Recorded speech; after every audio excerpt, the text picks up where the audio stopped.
Welcome, everyone. I'm interviewing Dry Apologist. Check out his channel. Pretty interesting guy. So his channel is very interesting because there's always on like the YouTube apologetics spectrum of channels, there's like very polemical channels, and then there's like only somewhat polemical channels in terms of, how do I describe this? How much they make a game of it rather than going for the arguments. There's pure argumentation versus a mixture of argumentation and gotcha moments. Dry Apologist, the channel, is just like pure argumentation, and I really appreciate that. So we can actually start out by talking about just like the culture of apologetics in that sense.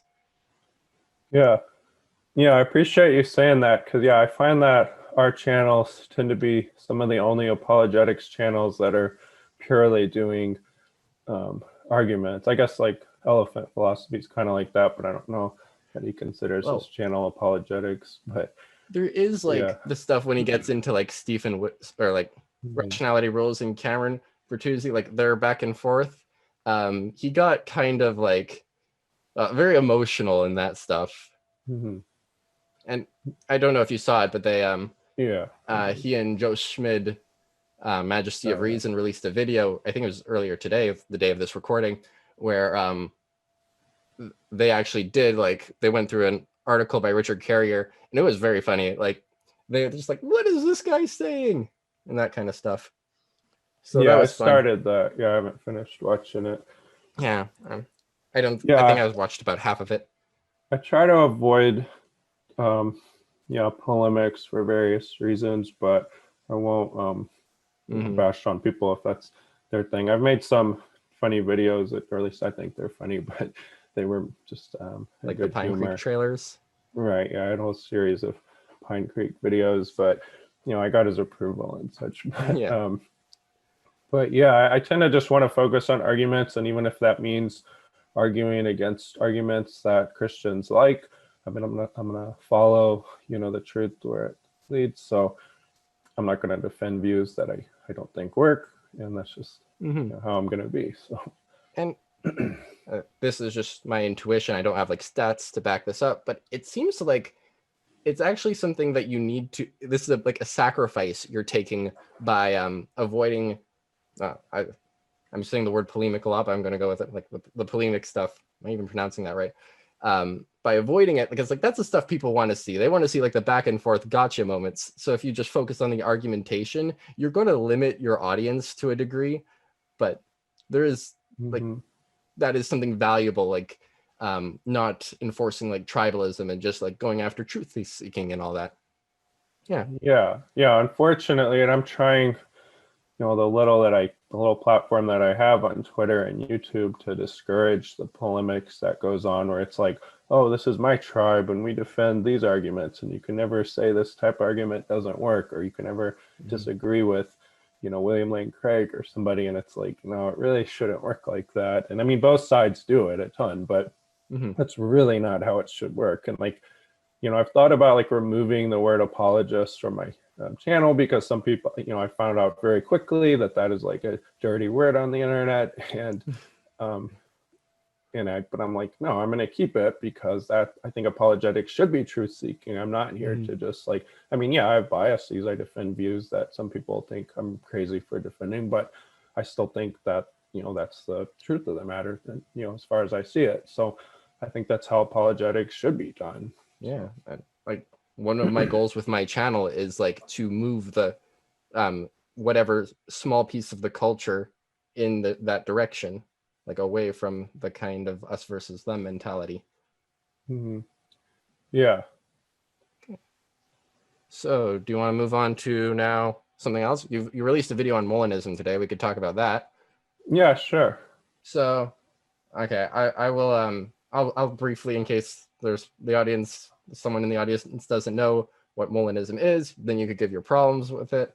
So Molinism, very roughly speaking, is that we have like a really strong kind of libertarian free will. We could be placed in circumstances, and there are multiple options we could do, but God knows which we would do in those circumstances. So in any circumstances, could do something, could do multiple things, but God knows which we would do. And he uses that knowledge of what we would do in various circumstances to order human history. I believe it. Dry Apologist does not. So what are your reasons for not believing that view? Yeah, and I would say like I'm agnostic on Molinism. I'm happy if that's true, because I do think it's a good it's a unified reconciliation where you have, full omniscience, or God has full omniscience, but then you can also have free will. And I think a lot of times like a go-to criticism is to think, well, like the foreknowledge problem, and it's like, well, if God knows what you'll do, then you don't have free will. And I don't think that argument works at all. Like, I don't think there is incompatibility between God knowing what you're going to do and not having free will. And like Joe Schmidt has a good video on that. And I mean, I just don't think that that's really, in my view, I don't think that's really a problem. But my problem with Molinism, or the difficulty I have in accepting it, because I've wanted to accept it, but it's just the grounding problem. And that's what my short video is on. So I know you're familiar grounding problem, but basically the idea that just how, I guess there's kind of two ways to go about it. Like, one is there just aren't these counterfactual facts of human choices, so there's just nothing for God to know. Or another way to put it is there are the facts, but God just doesn't have access to them. And I think, and maybe one of them is technically more the traditional way of defining it. To me, they're kind of, I actually like the second way better, but I know that we had discussed it once and you were like, well, if there are those facts, then God should know it. And it's like, well, maybe there just aren't those facts. And I don't know, either way is fine to me. I just don't think, before God has created, and not a temporal before, because I mean, I think God is eternally creating he's eternally acting. So the universe, I don't think is eternal, but I'm more lean towards like a B theory of time. So it's not temporally before, but it is logically prior to creation. I just don't see how God could have this, if God had never created the universe, or say there's somebody he hasn't created, Clark Kent, let's say, I don't see how he would know what Clark Kent would choose to do. Like, does Clark Kent choose to put on the cape when he sees a fire? How would God know that? It seems like, I don't see how God would know that at all. Like, now maybe if Clark Kent is a adult human right now, maybe God could have knowledge of what he would do if that's how free will works. Like, but like, I don't see, before at least he's created Clark Kent, like, to me it's just a total grab bag of like what somebody would do. I don't see where God's going to get that knowledge from. And I know there are responses to it, and several Molinists gave me different responses on the video today, but I don't, including you, but I don't know. I don't see how they get around the problem to my satisfaction. But it's also kind of an intuitional matter. If somebody doesn't feel like there's a problem, then maybe it's not to them, I guess. Yeah. Okay. I'll give some pushback on that. So I think you gave like a good like the two ways that you could object to Molinism. One is are there these facts? If no, then God can't know them. And then it's if there are these facts, how does like God get at them and figure them out? And so for are there these facts? Well, it kind of seems like we just assume there are. Like, it's very intuitive to us. Like, I could say, well, if I hadn't been done it, if I hadn't done this interview, I'd be out for a walk, say. And like, we intuitively think that, yeah, Squared just said something that could be true or false right there. But like, if there aren't actually these facts, then what I just said, like, if I hadn't done this interview, then I would be on for a walk. That's not true. That's not false. It's just a jumble of words without any truth value behind that. And that just doesn't seem right. It seems like there are actually like facts of the matter here. Whether they're now, then that brings us to the next question. Like, can we know if they're true or false? Well, I guess that depends on your view of God's omniscience. Your definition of God's omniscience, if I remember correctly, is God knows all things which can be known, right? Yeah, I think that would work. Yeah. Okay. And like, that one, like, there's a bit of ambiguity there. It's like, what can be known? Like, if in any possible world, something is known, then God knows that? Like, what do you mean that can be known? Yeah, so it would have to be any metaphysically possible world. So like you could think of a world in which God knows counterfactuals, but that may just not be a world at all. So yeah, it would, like somebody could imagine a world in which God lies, for example, but I would say that's just not a feasible world because there's a broader contradiction. So I just think that, at least it seems, if the grounding objection works, that it's just not broadly possible for God to know these counterfactuals, at least before creation. Okay. Like my understanding of like omniscience is that if there's a true proposition, God just automatically knows it. And like my kind of thinking for this is like, I know there's a tree outside. How do I know that? Well, I saw the tree. Okay, but like how? Well, there was like light that hit my eye and that bounced off the tree. It's like, well, how does like light hitting your eye let you know there's a tree? Well, my eye sends signal to your brain. And well, how does signal sending to my brain cause me to know that there's a tree outside? Well, you have to like you have to go through this series of like things interacting with each other until you get to this jump from like my physical brain to my mind. And I'm a substance dualist, so like that might be kind of undergirding my thinking there, but like you have to get from my things that aren't my mind and then like knowledge somehow like going to my mind. And so I'm thinking about that relation, and it's like, okay, how do things go from like out there in the reality to God's mind? Well, how does he like do photons don't like hit God's eyes? Like that's like God presumably knows that, I don't know, you have a fan in your room, but that's not because photons are hitting God's eyes. It should be just like something about the truth of there being a fan causes, well, it's not causal, but in virtue of the truth of there is a fan in your room, God knows that there's a fan. So like if we like the jump from physical reality to my mind, that's one kind of leap, but then there should be like the leap from just what is true to God's mind. That should be the leap in the terms of God. Does that make sense? Mm-hmm.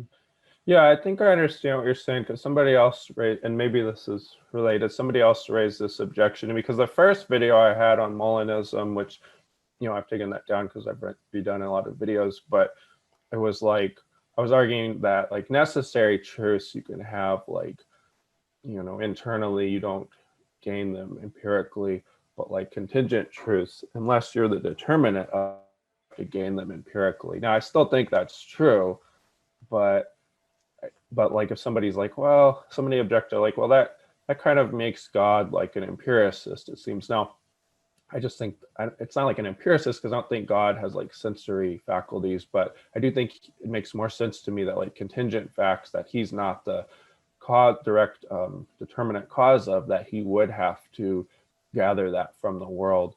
And it's not like by seeing it like through his eyes, but he would causally like receive that information under this view. And I can see how that seems odd, like if you're going to take the view like, well, he already knows it, like in this internal like rational prior sense, or internalist sense. But I mean, but then and I'm fine with that, except then the grounding objections that makes this tough case, saying like, yeah, but these types of facts just can't be grounded in God's mind. And yeah, I do find that really persuasive. So I guess like all things being equal, I would be in agreement with you. But then it's like you have this tough objection, and then it's like, well, maybe that's not kind of how it works. But also, if you think about, a fact of like, does the world exist? I mean, God would get that from his mind if he knows that he causes it to exist. But in a sense, I mean, I guess you could make the case, though, he would still be gaining that from the outside, too, because he would now have this new fact, the world exists. And of course, he would know it by virtue of what he's done. But it seems like there is, at least plausibly, a real fact out there as well that he would also be aware, like, oh, the world now exists.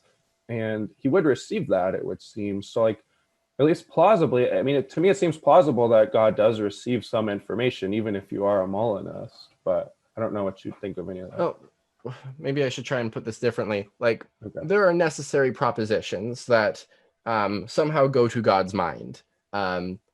Whatever the analog from observation it is in humans, that the truth of these propositions somehow informs God's knowledge. These necessarily true propositions. I'm like, okay, like it seems like we all kind of have to agree to that to some extent. So I'm a Molinist, and I think there are these true counterfactuals of creaturely freedom out there. Why not just expand this kind of divine faculty to those contingent truths as well? Like, why cut it off at just necessary truths? Like, it doesn't seem like I can't point to why necessity would be the thing that's allowing God to get from there are these facts to I know these facts, like the facts out there, to like God's knowledge of the facts. Yeah, I think that there's a couple of motivations for doubting that, because one, we have this like analogical conception. Like, I know what it's like to have necessary facts, or at least I think it's pretty plausible. Like, I hold to like foundationalism and like epistemology. I think that I have this access to these necessary facts that I haven't gathered empirically. So it's plausible, like, God would have that too. He would know like the laws of logic and mathematics even greater than I do. But that we kind of like, I just kind of think like a rational mind just kind of has those facts built in, and like that is mysterious. Or I guess you could defer to Platonism, but that's mysterious too. But we do have an idea of what that. The only way I could know, like, what would somebody, I don't have any access actually to facts like this person will definitely do this. I could say, well, it's likely this person will watch this TV show, but I don't know that as an absolute fact. The only empirical things we can know, like what's like absolutely, would be like, but even this, I don't know if I could say absolutely, but sure, like the law of gravity, I could have pretty strong confidence, but God would have even greater confidence, but he's also the author of the law of gravity, but he's not an author of my actions, I don't think, if I have libertarian free will. So it does seem to be rather mysterious analogically. Like, I don't have any idea what it's like to have this like infallible knowledge of what somebody's going to do. But if you're going to say it's not infallible, then I would say that's no longer middle knowledge. Oh yeah, I'd agree with that. If it's not infallible, then you're an open theist. Right. So it's the analogical conception right there. But also, I think that I am the truth maker, and I know some Molinists, like I think Craig, like argues against like truth maker theory and whatever, but I think I am the determinant, at least, of my choices. But if I don't exist, then the determinant of my choices doesn't exist. But the truth of the dude somehow does exist in God's mind. Like, I'm still wondering how those things got there. And it kind of makes sense in my mind if you held like that somehow we do like pre-exist in God's mind in a way. Like, that's kind of weird, but that's honestly the only way I can really make sense of it. But that to me is so bizarre. Like, we're all like every possible being already exists in God's mind. Like, I just find that to be really bizarre. But if you take rather this sort of like conceptualist model, like there just are these truths of what beings would freely do, like in the way like mathematical truths are, there's no like strict contradiction in that, but it does seem really weird what got those truths there. Like, they're not necessary truths, but like contingent truths to me, they just need a truth maker, I think. And that, I guess that's kind of the hang up for me. Yeah, I'm sort of agnostic to truth maker theory in general, but that seems to be more back to like, are there these facts? I'm really interested in focusing on like the argument of like, or about if there are these facts, how can God know them? Because like in like the foundationalist view that you have, like we could ask, well, why do you have these intuitions or like inbuilt knowledge of necessary truths? And I think we would agree that it's because like God made us with them, right? Yeah, so on that, like I do think, since I hold the theism that, yeah, being made in God's image and likeness, God has imparted his rationality to us. But if somebody wasn't a theist, I think that they would then have to hold to a view that like, so I guess that's where I don't really have a set view, because even within theism, there are different views of like, do we get truths directly from God, which I guess that was more like Augustine's idea. Like he leaned more towards that, like divine illumination, but then like later, like scholastics moved more towards like, like we generate these truths, like not divine illumination quite as much. So it was more that they were built in, or that we just derived them from that. I don't know enough to say where everybody stood on that, but I guess I'm just agnostic. We could get it from God directly, or they're just built into us. But like, I guess what I'm saying is, a naturalist, I think, could argue that any rational mind can acquire these truths, and that is kind of mysterious. But I don't know that there's a contradiction in that. Or somebody could argue for Platonism, but I find that pretty implausible. And that'd be pretty mysterious too. Like, how did these abstract objects interact with our minds? Like, my point was just that, like, whether they're inbuilt or like after God builds us, he then, like, for lack of a better word, zaps us with them. Like we know them in virtue of like God knowing them and him imparting the truths to us. But like that's not the way God got them. Like no one imparted the knowledge to him. So you're left with just like God having some sort of divine faculty, which mysteriously gives him the knowledge of these necessary truths. And I'm like, okay, we theists need to agree on that. And the Molinist is making what seems to be the fairly like not bizarre claim. It doesn't seem bizarre to me. Like, okay, if he has this divine faculty that gives him knowledge of necessary truths, maybe he could just unleash that on contingent truths and figure out them. So if there are these like counterfactuals of creaturely freedom, I find it like very plausible that God would just know them, like in the same way that he knows like the laws of logic or stuff like that. Mm-hmm. Yeah, there's no strict contradiction if you're going to be like, well, they're kind of like the laws of logic. But I guess my intuition is like things like laws of logic and mathematics have a kind of quasi Platonism to them. I just would say it's more conceptually built into God's mind. And why are they there? Well, I would just say they're just necessary. So that explains, God's existence is necessary. He has to be. Well, those truths are necessary too. They have to be, and they have to be part of God's mind. But contingent truths, they need an explanation, I think. And God can't be the direct explanation of them, because if he determines them, then I would say that's not free will, and there's not like some Platonic truth that determines them. So then to me, it kind of gets back to the truth maker thing. Like, do these contingent truths need, a determinate truth maker? And yeah, I think that they do. So what do you think about that? Oh, okay. Oh, truth maker theory, again, I'm agnostic on. The different side, I think it's different, is the explanation of the counterfactuals of creaturely freedom. That's interesting, because like under my view, it's very difficult, or at least very controversial, to say like, when I make a libertarianly free choice, what explains why I did A rather than B, or something like that. That's very hard to explain.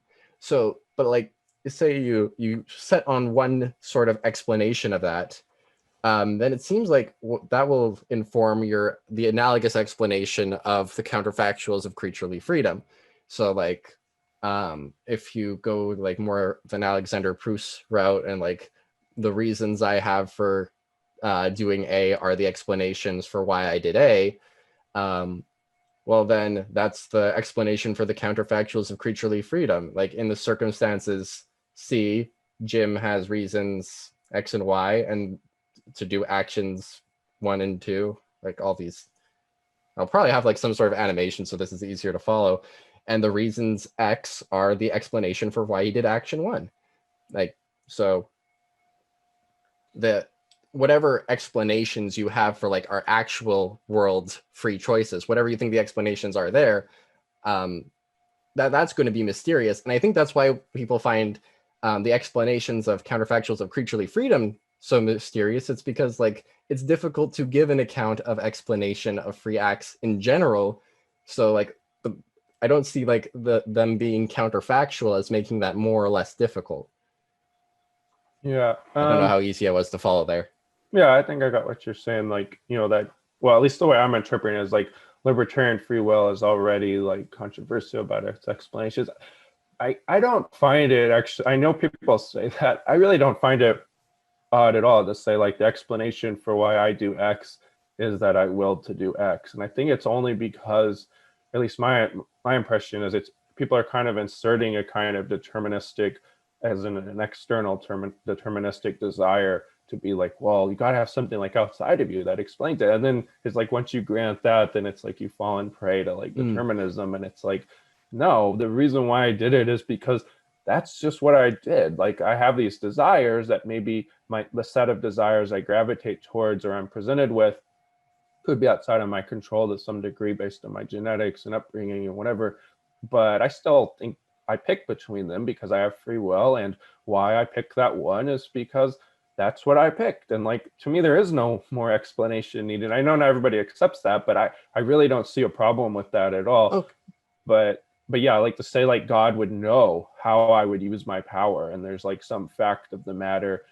I'm willing to grant that there is a fact of the matter, but like in a loose sense, like I don't think it's like a fact. And I know that gets back into like the how do you frame the grounding of problem? And it's like, yeah, I don't really know which way I like framing it more, because it's like, yes, there is a fact of the matter, but it's not like a fact in the way like a mathematical truth is a fact. It's more just like, to me, just like an event, and we can label that a fact. Like I kind of think of like Aristotle's like like the sea battle problem. It's kind of like that, where it's like, well, this is just kind of like playing with like how we're applying facts. But anyways, go ahead.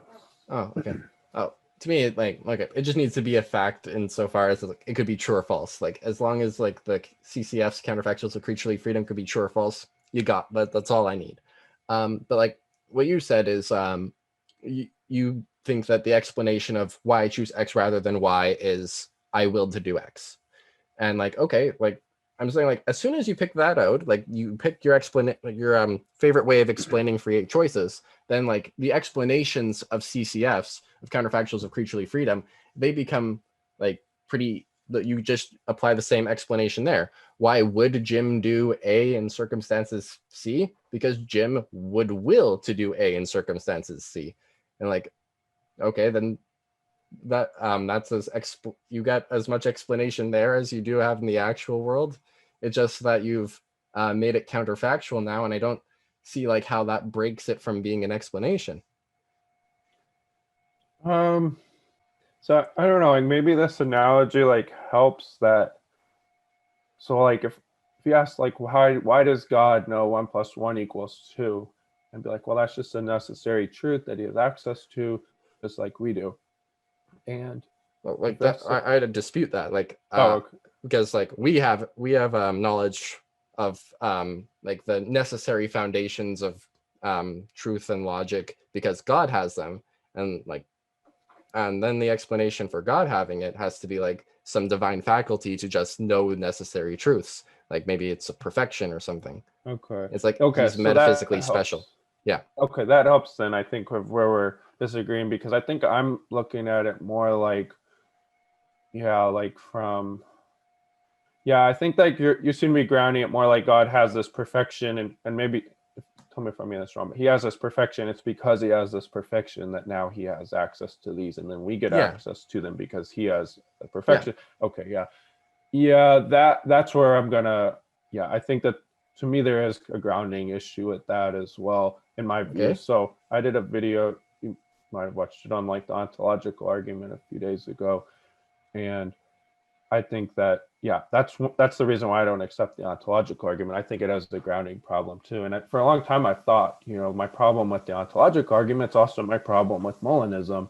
And I just think that in order to have, unless it's a necessary truth, I think that something has to be grounded in being, or in a necessary foundation, which is God. But I don't think that it seems on this other way, this perfect being type model, it's like God's perfection itself is grounding all these other things. And to me, that's grounding concreta and abstracta, I think. Now you may disagree, and I just think that just gets things backwards. And that's probably where we disagree then on all of that.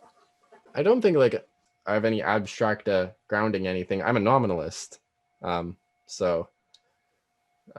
if you're referring to like, when you say like God's perfection, so if it's God's perfection that is the explanation, like to me, like a perfection is like an abstract claim. So like you could be a nominalist about it, but and I'm fine with somebody being anomalous. I mean, is a little bit implausible in my mind, but that's fine. But it's still like the number 2 is abstract, though, I think, and to me, perfection is kind of like that. It's kind of like the number 2. It's not like a thing we can interact with.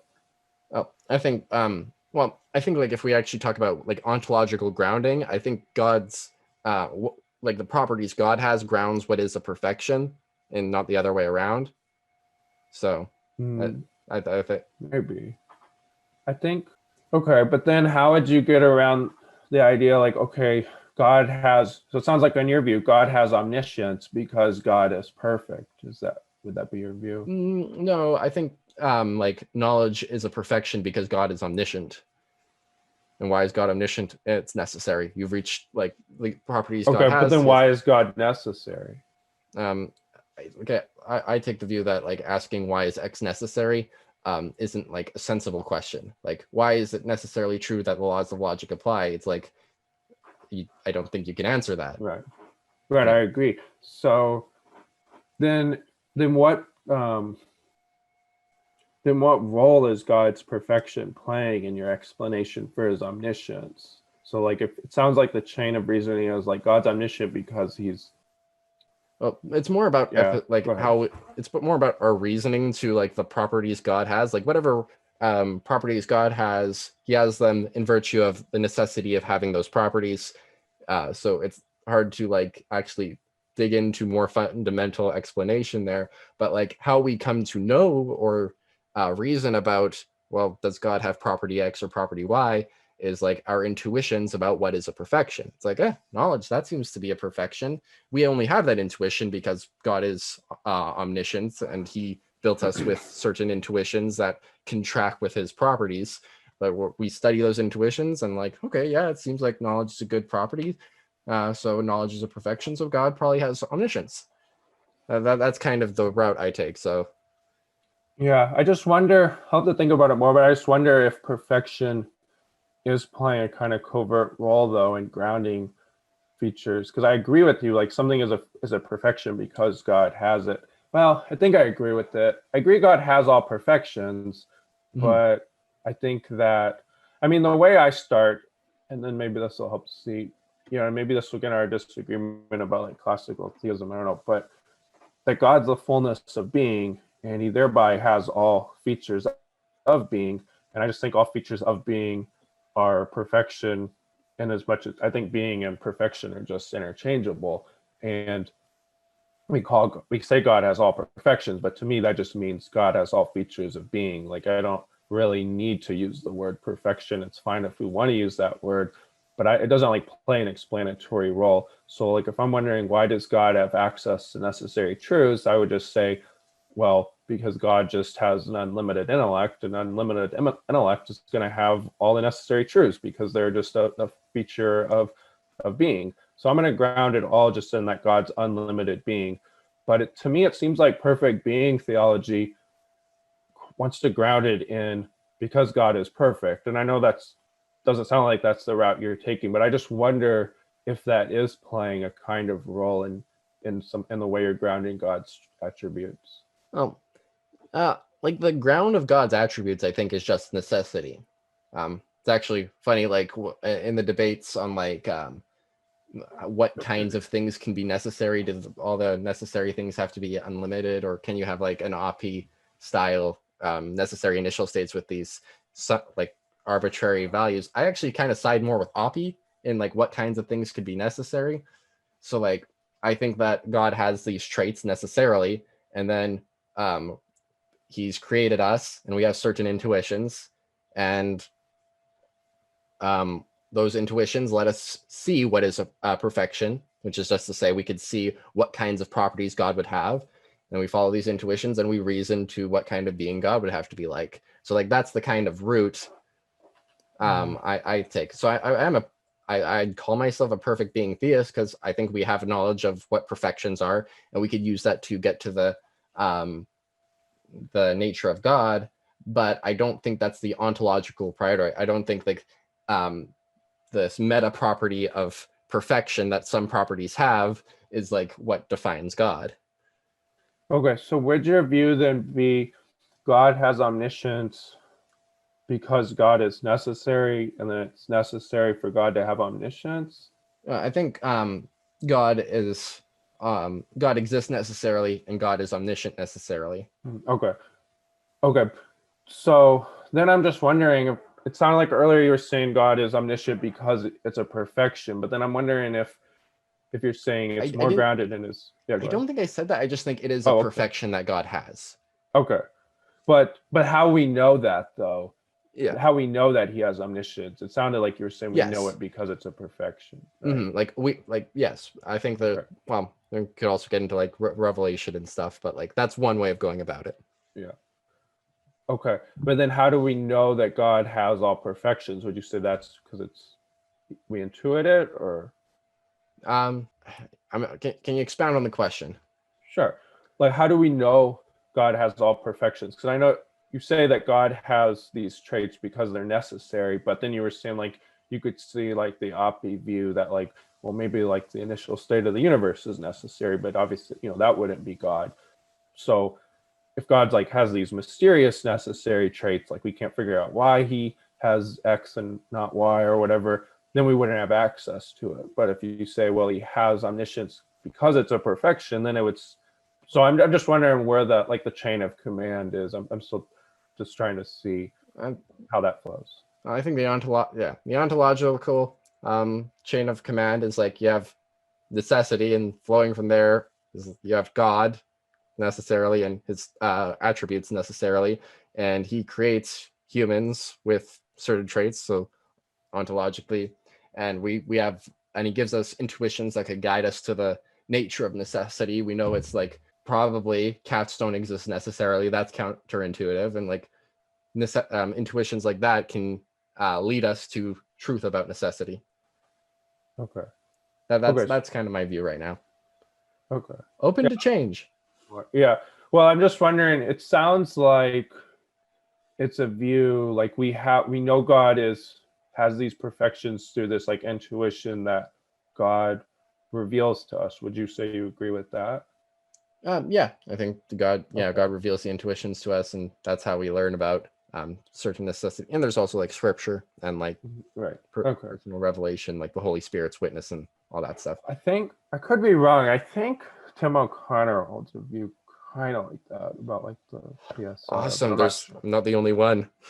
Yeah, I don't know. And again, I know very little, but his views, but yeah, in general, I know very little. But I think he holds that view about the PSR, so that's what it reminds me of. Okay, well, I'll have to think more about your view, but that helps me understanding where it's coming from. Mm-hmm. But yeah, we could keep talking about Molinism, or if you want to talk about something else, I'm open for whatever. I mean, we could talk about like simple foreknowledge, but I think like we've gone over foreknowledge enough. Yeah, Do you want to talk about classical theism? yeah, sure. I don't know if you want to introduce anything or if you want me Okay, to. classical theism. It's like my understanding of it, because it's notoriously difficult to understand, is that all the attributes of God are identical to each other and to God's very existence. That's the view of divine simplicity, and it's part of Catholic dogma. Um, Developed a lot by Thomas Aquinas. So, and it's I don't believe it. I'm called either a neoclassical theist or a theistic personalist, depending who you ask. Yeah. And like William Lane Craig, for example, he's somebody who would have this more of my kind of position. Mhm. And Robert Koons, he's a very um, big proponent of classical theism right now, or specifically divine simplicity. Mhm. Yeah. Yeah, and I am Catholic, by the way, so that does motivate some of my Mm-hmm. reasoning in defending classical theism. Yeah, I don't really like the label theistic personalism because it's viewed as pejorative by some. And Oh, I didn't know that.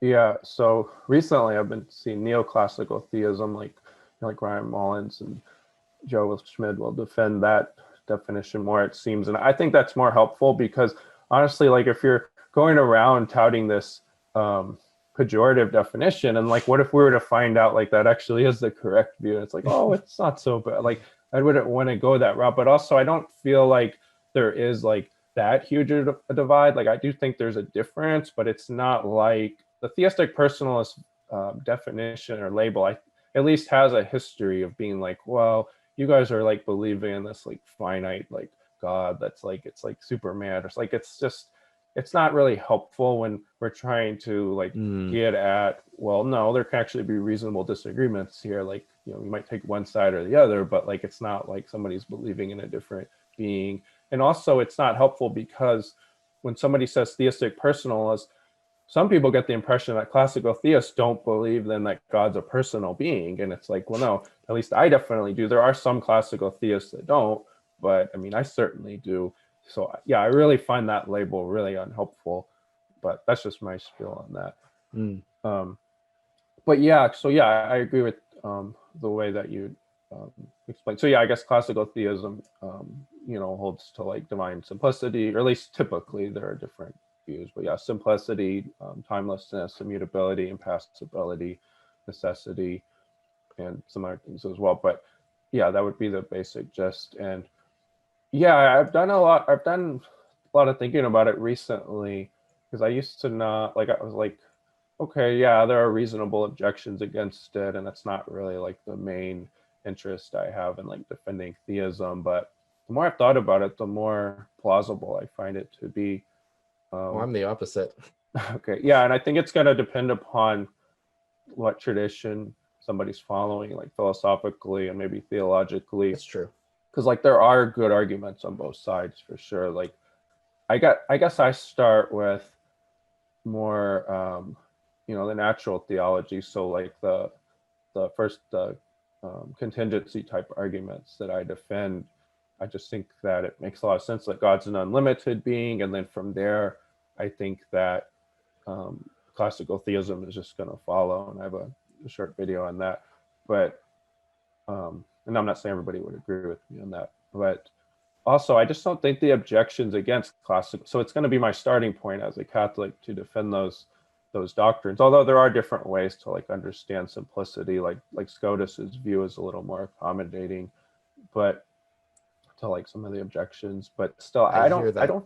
Yeah. Oh, I was going to say, I hear that Scotus's view is more accommodating, but I don't understand it. Yeah, well, we're going to talk about that in a second. But I don't think the objections to divine simplicity work. So like there are some good objections, but the more I think about it, it's like I don't actually think that they technically go through. Like I'm not saying somebody can't be reasonable for finding them plausible, but like kind of like with our discussion on Molinism, like I'm not really convinced that they go through, but I think it depends upon your starting point. Like if you're already starting with the idea that God is this unlimited being, and you think like to be non-simple or to be in time is going to limit him in some way, then you're going to already have this starting point that you're going to find these objections to simplicity and timelessness to be implausible. But if you don't already have that starting intuition, then you're going to probably, I really think it depends upon where you're starting at. So. Oh, it seems to me, and this is just like my view of the landscape, and I'm by far not the most well-versed in this, but it looks to me like classical theism is remaining unharmed by retreating to increasingly less and less plausible territory. Like I'll give an example of one of the arguments. It's that God's knowledge is identical with God's existence, and God's existence is necessary. So God's knowledge is necessary. So therefore, God's whatever, and God has knowledge of what world is actual. So that like leads to a modal collapse. Like God knows, for example, he created the earth, and dry apologists exist, and apologetics squared exists. And if that's all necessary and it's identical, or because it's identical with his necessary existence, then I become necessary, you become necessary, everything's necessary. And like, well, the when classical theists can completely avoid this objection by saying that God's knowledge is actually extrinsic to him, and it's not intrinsic to him. And I'm like, well, okay, you could say that, but now I have no idea how that's knowledge anymore. Like you could put the label knowledge on it, but like I don't understand. Like I just find that like a less plausible account of knowledge now. So it's like, yes, classical theism remains unscathed, but it's taken a step backwards to less plausible territory. And like I've started following Majesty of Reason, Joe Schmid, and I see all these arguments, and like I see the classical theists like actually they are dodging them, but with every dodge, it seems weirder. Like the view of divine simplicity seems weirder to me, and that's just my personal view on this. Like, reasonable Yeah. people can disagree. Yeah, I get where you're coming from, and I think Scotus's view is a little more accommodating because he's going to say, or not going to say, but his writings apparently he argues something like that God has these formal distinctions within him, but they're not like they don't like divide God's being, and that's a little mysterious. But I find that to be I held that view for a little while because I read a paper defending it, and it seemed like it escapes some problems, but then I feel like it ends up not necessarily doing as much work, which I don't have to get into, but I don't think it actually is necessary to take that route. But yeah, it sounded like you were kind of echoing the aloneness argument that Joe and Ryan defend, and so I wouldn't. Oh yeah, go ahead. This was actually, I think it was on Free Thinking Ministries, Tim Stratton's website. It was like the first like objection to divine simplicity I'd ever seen. I'd barely heard of it. Like I'd heard of it one time mentioned in a podcast with William Lane Craig, and then I found this article, and then like haven't touched divine simplicity until more recently. That was from way back when. Okay. Yeah. Well, it's similar. I mean, the aloneness argument is a version of like that modal collapse objection too. I won't try to rehash my whole response to that because honestly, I remember it, but I have a video responding to the aloneness argument and then one responding to the modal collapse objection framed a little bit differently. And I don't think that they work, but I do think it is plausible. So if you're already on the fence, I can see why that would move somebody away from divine simplicity. Now, I do want to clarify, I don't think God's knowledge wholly is extrinsic. I think that the content of his contingent knowledge is extrinsic. And I know that sounds weird, but I don't know that's and I'll just defer to that video because I think I frame it better. I say it better in that video because I had a whole script written and such. But yeah, it does lead to, but then I'm going to argue that theistic personalism leads to some really odd views about God too. I think it ends up constraining ontically, and I think that that's just an unacceptable consideration. Saying you'll agree with me on that, but that is the way that I see it. So it's going to depend upon which routes you go, and you may have to affirm a view that seems counterintuitive. But honestly, I don't think affirming a counterintuitive perspective is bad. I mean, I think any worldview is they're going to come to that at some point, and then you have to just say where do you bite the bullet, basically, not accepting a contradiction, but accepting something that might seem a little bit odd to somebody who doesn't have that worldview. We should probably like just take a minute to define terms. Like what, like okay. I moved through that whole thing pretty fast. So like, you might have a better definition of intrinsic versus extrinsic properties off the top of your head, but like intrinsic properties are like properties like that I have in of myself, like, I don't know, my height, my weight and all that. Extrinsic properties are properties which I have in virtue of something else having a property, like being taller than, or south of, or older than. Like, for example, I could have the property of being shorter than Dry Apologist, and I could lose that property without any change in me. He could become shorter, so I would lose my property because it's an extrinsic property. It doesn't like depend on any of solely on the properties of me. Is that an okay explanation in your estimation? So like, yeah, I think so. So that like ahead. Applying that to divine simplicity, like, and the idea that God's knowledge is extrinsic, that means like there aren't like facts intrinsic to God that gives him his contingent knowledge. It's more like in virtue of me existing, God knows that I exist. And it's like, well, how does that mean that God, like, how does me existing mean that God knows I exist? And it's like, it kind of seems like, okay, it seems, I'm not saying this is the way it is, but like, as far as I could tell, it's more like that's the label they're putting on it. God, I exist and God exists, and like the label on that relation is God knowing that I exist. That's the label of that extrinsic relation put on it. But like, how is that knowledge? Like that just kind of like, if you come from, if you like you said, we're talking about starting points. If you come from like if you don't come from the classical theist starting point, that just doesn't seem like knowledge. Yeah. Well, in fairness, not all classical theists are going to respond in the same way. So like, That's true. What's her, the professor that was on Majesty of Reason, Kate Rogers, I think is her name. She did take like she didn't call it modal collapse, but she did seem to say that all God's knowledge is necessary. And I think that's what she said. And I wouldn't take that view, but so there are different ways to respond to it. Now, I take a response that maybe nobody else would take. So that's just my view, but I'm going to say like that God has necessary knowledge, of course, within himself. So that's knowledge. But what we're worried about is the contingent knowledge. And yeah, that's not going to be derived from intrinsic property. Kate Rogers. Sorry, I just found it. That's not going to be derived from within him, but I don't really have a problem. So like, imagine if you're standing outside the universe and you create it, you're going to now see the universe exists.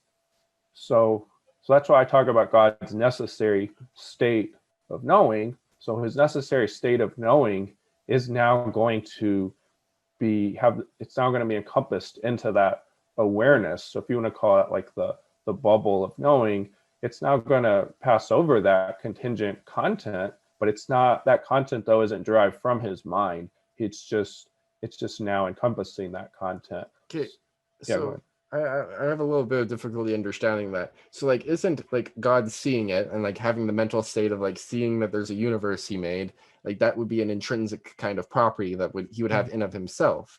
Yeah, and that's where I'm just going to deny. So the knowing is intrinsic, but what it's knowing is extrinsic.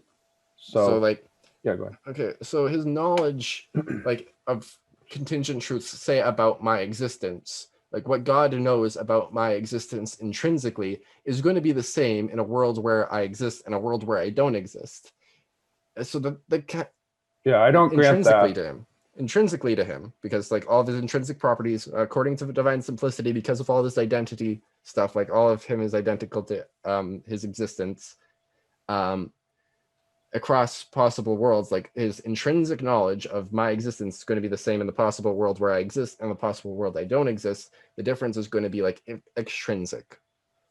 Yeah, and that's where it gets a little bit odd. And again, maybe maybe nobody else will agree with me on this. So I'm just going to give my view. So I don't think that God does have intrinsic knowledge that we exist in the sense that it's not derived from him intrinsically, but his intrinsic state of knowing does know that we exist. And so that sounds like an accidental property, which I don't think it is though.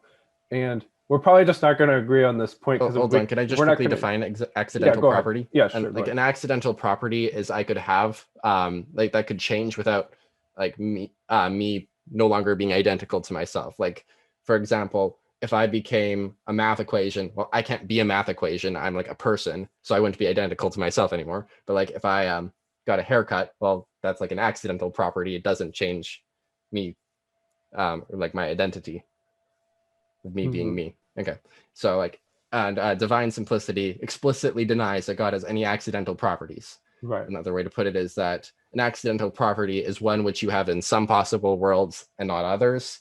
So like someone who affirms divine simplicity will say that God literally has all the same properties intrinsically in every possible world. And so that's where kind of these like problems are arising. Right. So yeah, and I agree he has the world, but so what I'm going to say is that so there are Cambrian properties, which are properties that... But they're called Cambridge? Yeah, Cambridge, same thing. So they're like not real properties. So like Aquinas is going to argue like God as creator is a Cambridge property. Like it's not something intrinsic to him, but that is true in one possible world, but not in another because he freely creates. So it's not an intrinsic feature that God is a creator, but it still is true that God creates. So that's more what I'm going to look at this knowledge of of the contingent content. God, knows contingent content every bit as much as God is a creator. It is true, but it's just not intrinsic, and that's just where, So that's the route I'm going to take there. But like, okay, that does just seem weird. Like, I don't know how how what you're talking about is still knowledge. Like, it's still knowledge because he knows it. So I don't think, and I think this kind of does border back upon part of our disagreement about mental knowledge is like, so like right now, I'm looking at my computer. Do I have knowledge that my computer is sitting here? Well, I do, because I'm aware that my computer is sitting here, but I don't actually know that really changes anything about me. It's just my awareness is now aware that my computer is here. So I even think like analogically, it could apply to us too. And I know that's a weird way to speak, but I don't think that there's anything problematic necessarily about that. I'd push back on that. It seems like it is a mental state that you did not have prior to your awareness of the computer. You have a mental state, which is like an accidental property of you of being aware that there's a computer. Yeah. I don't know if that's necessarily true. I think that there is an impression that computer makes upon me. I don't know that my mind does react differently. I don't know that it actually does create like a new accidental property within me. Now, I know that's perhaps a counterintuitive way to think about it, but that's kind of where I'm coming from. Well, do you think like there is we have like mental properties, right? And like so going from there, like we have also mental properties that we're not consciously aware of. Oh, bump my mic again. Like we have, it depends upon what you mean by that. I mean we have subconsciouses, for example, but like, and it seems to me like I have a mental property of knowing say 7 times 6 is 42. Now it's become conscious, but before it was conscious, I still had that mental property unconsciously. So it seems like we could have like that would still be an accidental property, because there are possible worlds, and hopefully not very many though, where I don't know that 7 times 6 equals 42. So it still seems like it is an accidental property I have in some possible worlds and some that I don't. Yeah. Well, I would say, that's a necessary truth, so I think it's a little bit different. But okay, you could replace that with like any contingent truth. Yeah. So say like in one possible world, you know you have a computer, and another one you don't know that you have a computer. Yeah, that's true. I just don't know that it's a mental property. So, like your brain can store data, of course, and you retrieve it. But if we're talking about like your soul, I don't know that it's a property of your soul to know that you have a computer. Like your idea is like thinking like the mental properties that you have are just the conscious ones, and like the unconscious ones, they're just like physical properties of the brain, and they become mental when your soul or whatever goes to retrieve it. Okay, that seems plausible. Yeah, or God could even, well, I know that's a weird view too, but you could even take the view that like God stores it for you, but then that gets back into, causally, he could like store it somewhere. Yeah, there's just some weird views, and I know it, somebody listens to this and they're going to think I'm just defending all kinds of crazy stuff. It depends upon your starting point, and like when we're starting to get into like piecing out like what is the mental, you're going to get into like the most controversial territory of philosophy, or at least one of them. So. It seems to me like my biggest problem with divine simplicity is that it seems to it takes away like every knowledge, or sorry, every intuition that I have of what a perfection is. It kind of just actually besides necessity, it kind of just explicitly denies that God has a perfection. Like I think like God has omnipotence, and like that's a perfection. And then the classical theists will say, yep, but I mean that analogously. And like, well, if it's an analogy, then you don't like mean in like the kind of literal sense, which I mean, and that my intuition is apparently conveying it. My intuition's apparently conveying it in a very literal sense. Like, yeah, omnipotence, like having power and all that. But like the in a way, like the classical theist is going to have to say like what my intuition is purporting as omnipotence, God doesn't really have, because well, the intuition of omnipotence that I have is not identical with existence and not identical with knowledge. It's another category of thing. And multiply this for power and love and mercy and all that, like all those perfections, like the intuitions for them go up against classical theism.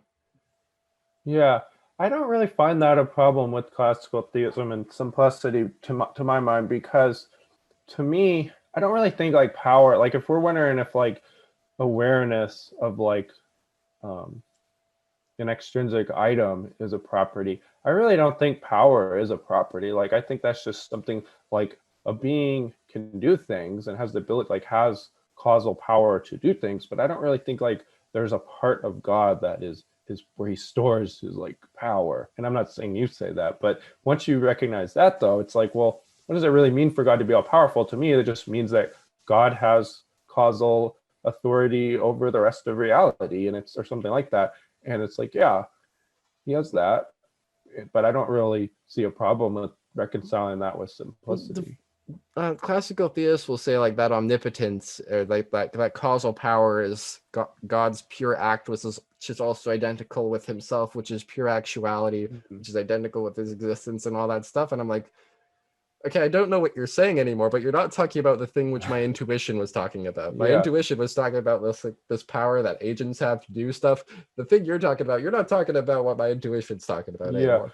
So I disagree with classical theists identifying God with, I guess, pure act and identifying with his actions. Like I'm fine with saying he's pure act if by that they just mean he's unlimited being. But when they say like he is his action, I don't agree with that. I don't think actions are properties. So I think they're just things that you do. And yeah, I do think the classical theists, and maybe there's a more informed classical theist that's going to just correct me on all this, but I think that they do muddy the water sometimes on some things, and I wish they would stop it. And that's one of those things, yeah, I think I maybe feel where you're coming from, that it can get odd, and it really doesn't need to be that odd. Like analogical language about God, I think makes a lot of sense, and it's going to depend upon what your starting point and such. But I think that it actually can make a lot of sense. Okay, that's kind of a different issue in my mind, though. Okay. I have one last thing about divine simplicity, but then we can move on. Okay. And it's this other doctrine of, sorry, not divine simplicity, classical theism. Classical theism is like this kind of like basket of doctrines, and one of them is divine simplicity, another of them is immutability, like God doesn't change. The one I want to talk about now is impassibility, and it's like boiled down, it's that like God's not affected by creation, like that's the basic version of it, and kind of plays out in like causally, which like God, nothing causally affects God, and then there's also like emotionally, nothing affects God's like state of perfect bliss. And like I don't, there's like this kind of indignation that like you hear about this. Like first it's like, this isn't my main objection, it's like, well, how does prayer work then? It seems like prayer affects God, but like I think that's not insurmountable. Like, but the bigger problem that I have is like this kind of like, as I said, indignation. Like, wait, God should be more mad in worlds, like possible worlds where holocausts occur. He shouldn't be equally happy across all possible worlds. The worlds with holocausts in them, he should be way more mad in those ones. Mm-hmm. That's interesting, that prayer objection, because I've heard that before. I haven't spent as much time contemplating it. I should think more about it, but it seems to be no like more difficult than like just God's the simple being interacting with creation at all. Mm-hmm. Which right. I guess with the prayer objection, I would take a similar route, that like God knows about. So I guess it's kind of similar. How does God respond to things in the world? Yeah, it's just a subset of that. Right. I would just argue, his actions aren't identical with his being, so he knows the contingent affairs and then contingently respond. But not all classical theists might not respond that way. But the thing about his being moved by like sin and such, yeah, I think that is a powerful point, and I can definitely see if somebody's not already starting with the classical theist model that they would definitely get on board. I mean, I would get on board with that view. The way I try to skirt around that, and again, it may not seem plausible to anybody else, but so in like I argue arguments for God. I use this to try to get at some of God's moral attributes, that God is unlimited empathy. He has unlimited empathy, but he also has unlimited hatred. Sound totally bizarre, except for the fact that I don't think hatred is a bad thing. It's just, it's bad to use hatred in a specific way. Like, we shouldn't hate individuals, but hatred in and of itself actually isn't a bad thing. And I think so God does exercise his unlimited hatred towards evils, but because he's not going to acquire anything new, he's in his psychology, because he is unlimited being, he's not going to he's not going to be surprised by a Holocaust, in the sense of there's not going to be some new realization from that event that now he fully sees how depraved somebody could be. I think he already knows that. So it's already a part of his psychology. Now, he does hate it, but it's like, because he's an unlimited being, it's not like he's moved in a new way by it. So yeah, like that's kind of like the problem. Like he's not more mad at the Holocaust if it does happen, and less, or like, say we'll go with Hitler. He's not more mad at Hitler if Hitler performs a Holocaust, and less mad at Hitler if Hitler doesn't perform a Holocaust. It seems you'd have to say like he just has this generic hatred towards Holocausts throughout all possible I think worlds. That's right. Yeah, I think that's right, actually. And that was the point I was going to make.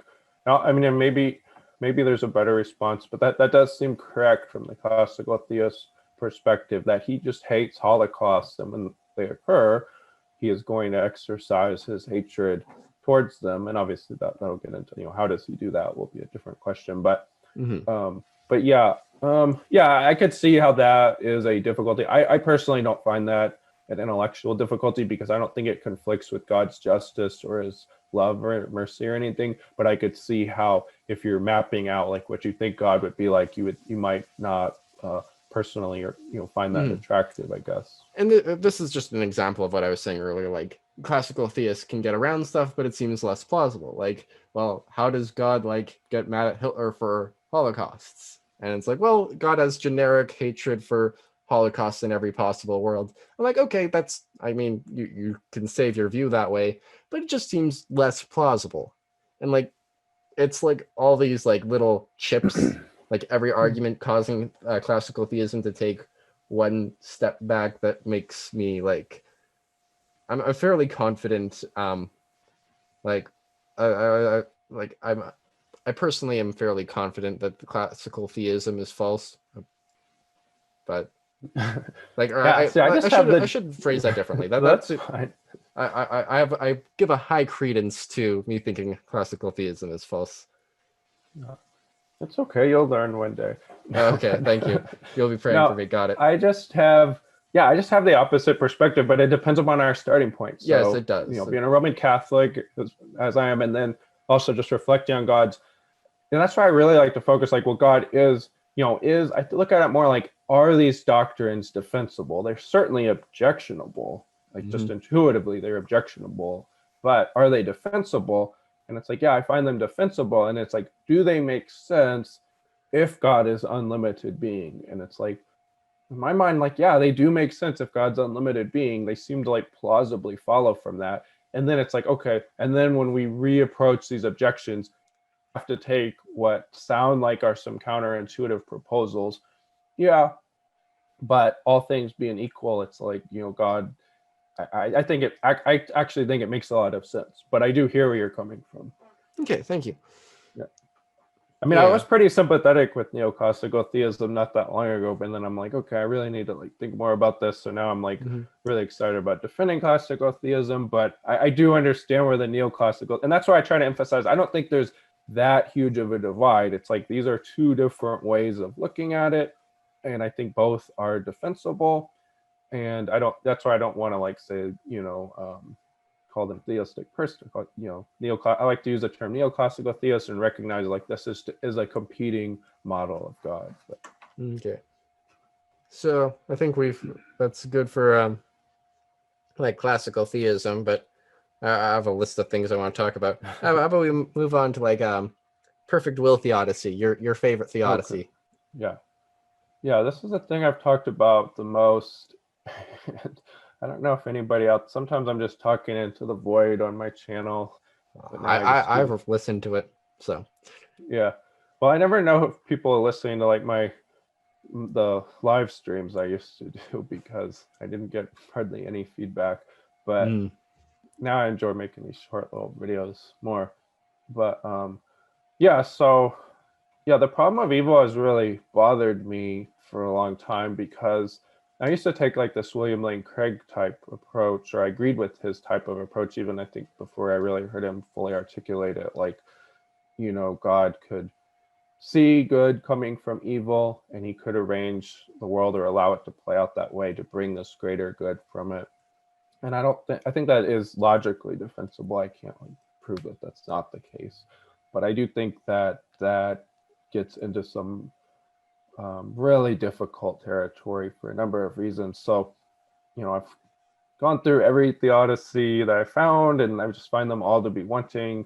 So yeah, then I kind of put together this theodicy that draws upon some other theodicies. And yeah, you probably are kind of argue, but I could go through it real quick, or if you have questions or whatever. But yeah. Okay, I have some difficulty understanding it. So how about I go through it and you correct me where I mess up? Yeah, okay, sure. Or assuming I mess up. So we start out with like the way I visualize it. It's like God we lay before, like God sees before him all the ways he can make the world. And they all conform to physical systems. Okay, I'm actually going to pause right there. I'm not sure why the world, like the physical laws part of that plays into it. What role does that play in the theodicy? Yeah, well, that's going to undergird any causal events in the natural world. So any natural evils are going to be grounded in physical laws. So that's where it plays a pretty key role. Yeah. Okay, so we have all these worlds or that he could make, and the ones where it align perfectly to his will, like they're great. They have no suffering in them. It's just perfect bliss and love of God, and everything's just amazing. But those ones where those occur, those worlds, they seem like, well, the people in those worlds are actually coerced into loving God. So God's not actually going to make those worlds because coercion is a sin. So God can't sin. So he's actually not going to make those worlds. And that leaves all the rest of the worlds. And those are worlds with certain degrees of evil in them to one extent or another. And so you go like a hair's breadth of and then you're thinking, well, what if God just went like a hair's breadth away from the perfect thing to just like a little bit of evil? Well, what you would have to do to go from coercive worlds to the non-coercive worlds, you have to add in like chance and risks of greater suffering in there.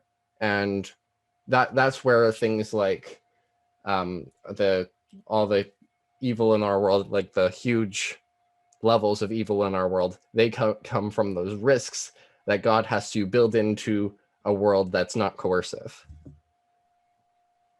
Is that good that's explanation? Pretty much it.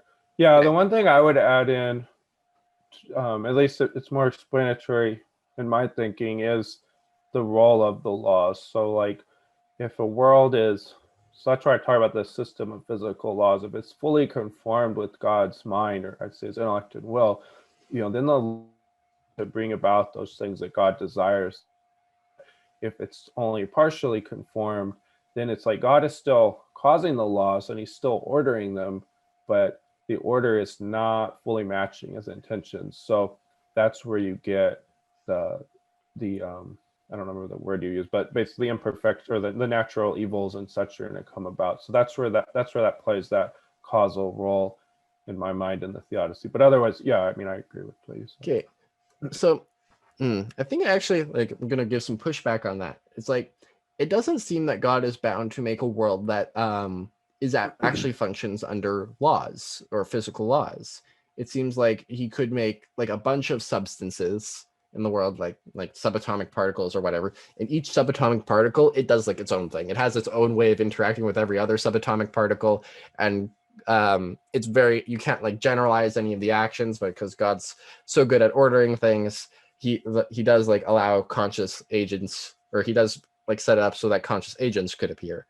And like those seem to be like genuine open options for God. They don't have like the goodness of like discoverable physics and all that, and it might be very hard to navigate that world. But like, I mean, it would seem he would opt for those worlds if they like didn't have overriding evils. So we can't put them off the table. So it seems like you have on the table not only worlds with laws of physics that govern them, but worlds without laws of physics. Yeah, I've thought about that. So when I'm talking about laws, I'm talking about like just a very basic sense. And yeah, it is physical laws.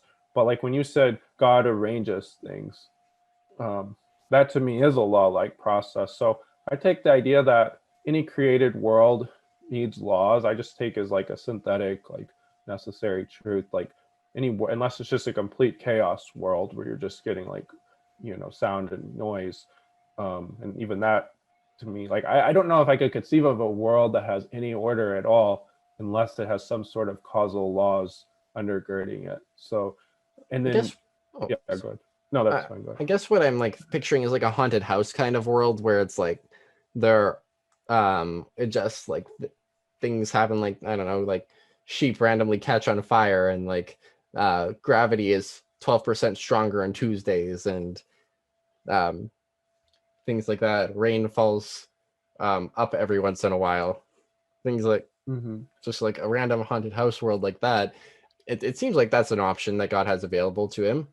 Or like another thing you could do is just have laws that are so complex that they function the same way as this haunted house world. Like the law of gravity is that things will gravitate like the product of masses over distance squared times some gravitational constant, unless it's Tuesdays, in which case go with this other equation. So it's like you could have like these more like less ordered worlds. Now I'm still not super clear on like how physical worlds, or sorry, like physical laws play into the Theodicy. It seems like you could take out that part of the Theodicy and it still works, like the no coercion. Like you have all the worlds that God has available to him. All the best worlds are coercive, so you need to take those off the table. And the rest of the worlds, they have risk in them because you have free creatures. So God has to make a world with risks. So we shouldn't find it surprising that there's evil in the world. Yeah, I think the laws play a huge role in it. And like you talk about like risk, and even your examples. So like the second world with like the really complex laws, sure. I mean, and I think the laws of physics could be very simple, or they could be vastly complex. I don't really know. But that is still a world with laws. So, or I like to say system of laws. So that's either going to be fully conform to God's unelected will, or it's not. And if it is, then you get the coercion. If it's not, then it's not. And so that's how I'd respond to that. Eventually, if the laws get complicated enough, they're indistinguishable from a really complicated world. Like the say a chaos world where it's just like random sound and noise. The chaos or the physical laws could be at T1 I have this sound and noise, at T2 have this sound and noise, and at T3 have this sound and noise. So like, is that a law of physics? I mean, it's really complicated and unwieldy, but it's like, I mean, you could call it laws of physics, but it would just be chaos. Right. No, that's my point. So when I'm talking about laws, I'm more talking about like causal laws. Like if you want to call them physics or not, that's fine. I think, yeah, I mean, that's where it borders into metaphysics and such. But even like, okay, so take like your haunted house world where there's like spooky stuff happening. To me, that still is a causally regular world. To some degree, at least there might be some indeterminism, but even that, I'm gonna think is going to be a causal allowance by God for there to be indeterminism. So it's really going to be any world sustained by God is going to have, causal regularity, if you want to call that the laws of physics or some metaphysical laws. And that's the part that is either fully conformed to God or it's partially conformed. Okay. Now, is there it seems to me like to explain like the breadth of evil or like the prevalence of evil, you'd have to say like there's God's allowing for a chance for things to go very wrong. And maybe you could just do like a Bayesian argument, like, okay, maybe God would allow for like a risk of some evil, but it's very improbable for things to have gotten this bad. So it's still improbable that God exists.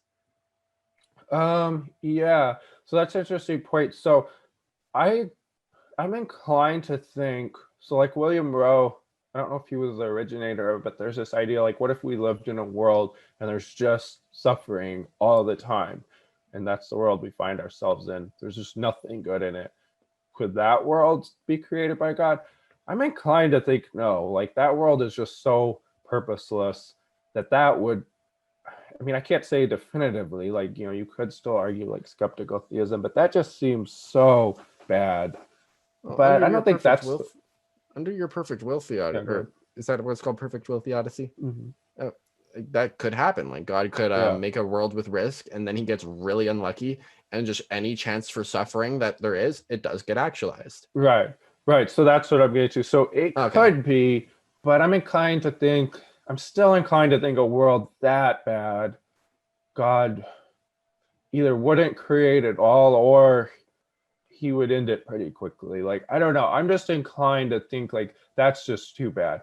But there are certainly really awful things that happen in our world, but there is still a chance to get out of it. I don't know. And it could be, that the theodicy is compatible with the maximal suffering world. But the reason why I think it's not is because, and if anybody's confused by it, I do also have a video where I go through the steps of the theodicy. I'm going to plug my videos as much as I can because you get a lot more views than I do.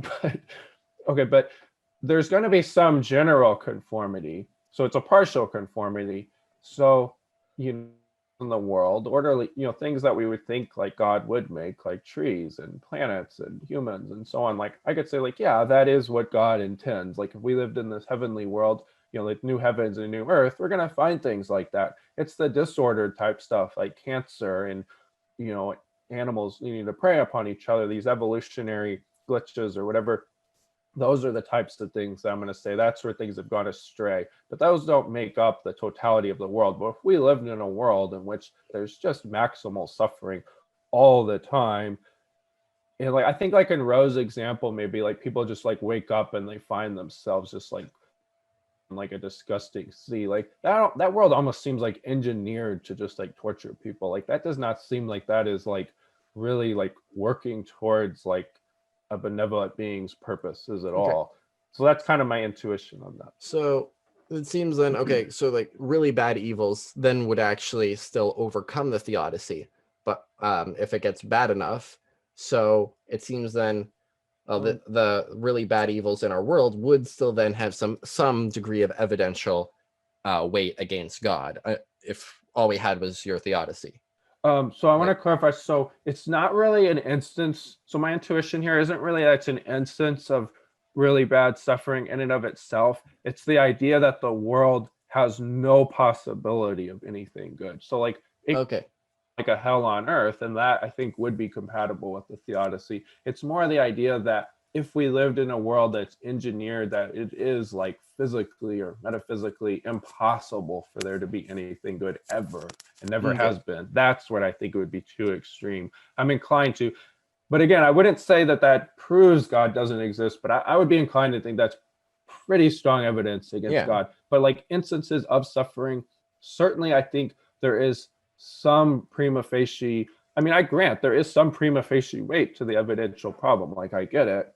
I don't think though that it overrides the theodicy though, because I do think the theodicy is compatible with those events. Let me try to word this differently then. So like we have the spectrum of worlds that conform not at all to God's will and all the way to completely to God's will. And everything, there's like one line where there's like everything to the right of this line, those are worlds that conform completely to God's will, and those are all coercive, so they get knocked off the table. So everything to the left of that line, those are the worlds we have that are like available to God, and those are governed by laws of cause and effect. That's the way I'm picturing it so far. Yeah, I like to think of it more as a vertical line, because like it's like these are the things that are really conformed and these are the things that are less okay, conformed. Yeah, vertical. I'll Yeah. make sure the animation Yeah. conforms to that when I eventually add it, and everyone's going to be confused when I'm talking about right and left, but I'm animating it up and down. But now you could understand edit out, everyone. Yeah, you could edit out what you. I don't know. But Okay. So then we have all these worlds get taken away. So God, it seems like God would just like take the top world, like one of the top ones that aren't coercive, and they're going to conform to God's will a ton, and there's still going to be some risk of evil in there, but we shouldn't expect things to go awry. But then like this, but things have gone really awry. So the atheist is like saying, okay, you're telling me this story about what's going on with God, but it would predict a world with less evil than Holocaust and all that. So it still seems to me that your theodicy you theists have some explaining to do. You gotta give you some more theodicies. Mm-hmm. Yeah. So, and yeah, that's what I call the partial conformity objection, which is one of the best objections to it. And yeah, I just take the view that we don't have any idea what a partially conformed. So if you imagine the line, at the top of the line, you get heaven. Well, say you go down just a notch. Then what do you get? I don't know. And I'm saying that that's the world we live in. And we imagine it being like, we could go down to 9, or you could go down to 2. I don't know that there's that many notches, honestly. Like, I think it's full conformity or partial conformity. Okay, so now, it's like there could be degrees of partial conformity. I don't know. So like when I had a discussion with non-alchemist recently, and I suggested I don't really know that there are degrees, and he didn't really buy that. But yeah, I don't really know. I don't know that there are degrees. And obviously it's all speculative, so I think you could argue it either way. Well, I think that like for your theodicy to work, it's like you have 2 bullets to bite. One is that there are like these degrees, and that God went to like the best degree, and our world just happened to suck with the best degree. That seems like a bigger bullet to bite than there aren't degrees. It's like the way God forms intentions about ways of building worlds is that he either builds makes best worlds, but those are coercive, so he can't do that. So he has to make risky worlds. Yeah. Well, it's not really that I don't remember what you just said, but you said, sorry, can you repeat the first part? You said it's the first one, like there are degrees. So God went to the best non-coercive degree, and that. You said it happened. It happened to be bad. Yeah, that's where I kind of push back. Like this, it happens to be. It's not. I mean, free choices would happen to be because God doesn't override our free will. But the other things wouldn't just happen to be. They would be unavoidable laws. That's just it's a metaphysical necessity that a partial conformity, though, is going to bring about those types of things. So it's not really that it would happen to be, it's more that it's just inevitable, but God puts up with that so he can make people and then try to get them into heaven. But go ahead. The best non-coercive world, we have that best non-coercive world, it presumably won't have a really high chance of going terribly, because it's the best of all the non-coercive worlds, but things have gone really terribly. So and they just happen to have gone really terribly, even though there's a low probability of that, because it's the best non-coercive world. Yeah, that's what I'm saying. Okay. Yeah, I just don't know how we could place any probabilities. Once it's partially conformed, it's partially conformed, and I mean that's just going to open the door to things. And that's what I'm saying. You shouldn't go the degrees of conformity route, unless you might want to say a world that's 99% conform to God's will.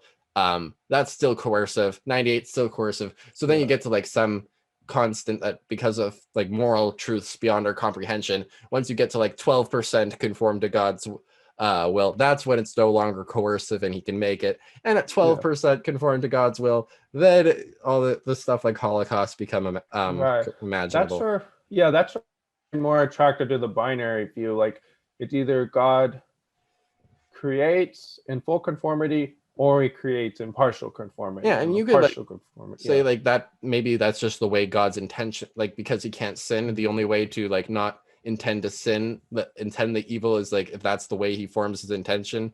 Like we don't know how that would play out exactly, but that like we're giving like some sort of explanation, some sort of theodicy. Now I have my own theodicy because I'm a Molinist. It's like a Molinist theodicy. I've seen yours, or at least one of the videos you did. Like, can we sin in heaven? Like that one.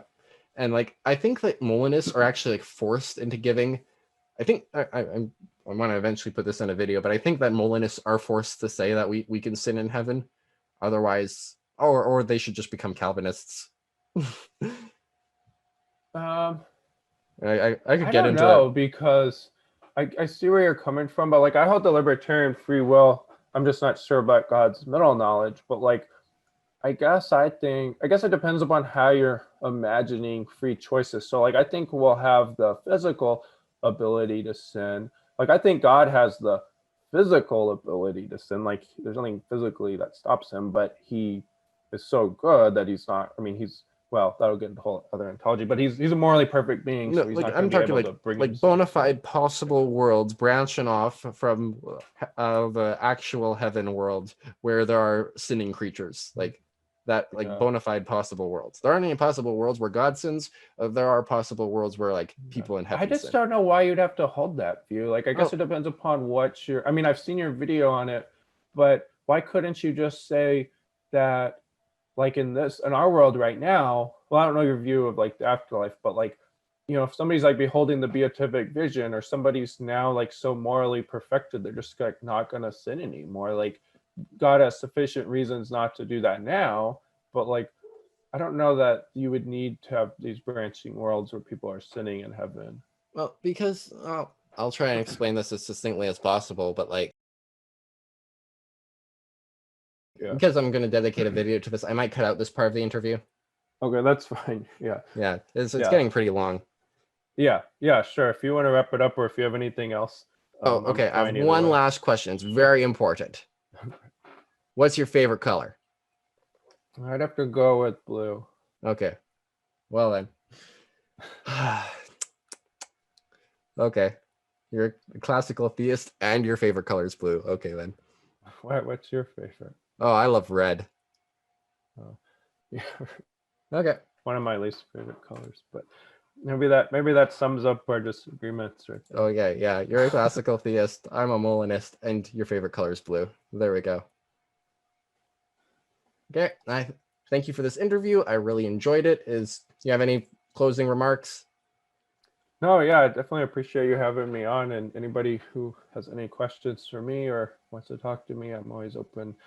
So yeah, and definitely if people could subscribe to my channel, that'll help me. Yes, go subscribe to his channel. And watch my videos, because some of them just languish with like no views.